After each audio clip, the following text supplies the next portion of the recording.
Okay. Right now, I'm just doing a little side project during my lunch break.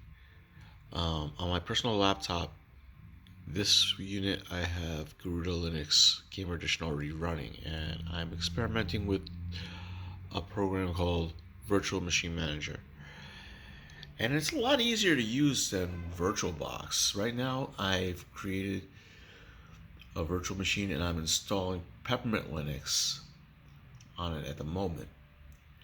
The goal is pretty simple. Once this Debian-based version of Linux is installed in a virtual machine on a laptop that's already running a variant of Linux, I'm going to experiment by installing SQL via the command line and try to do everything command-based. I don't want to use a GUI, at least not for the SQL database, and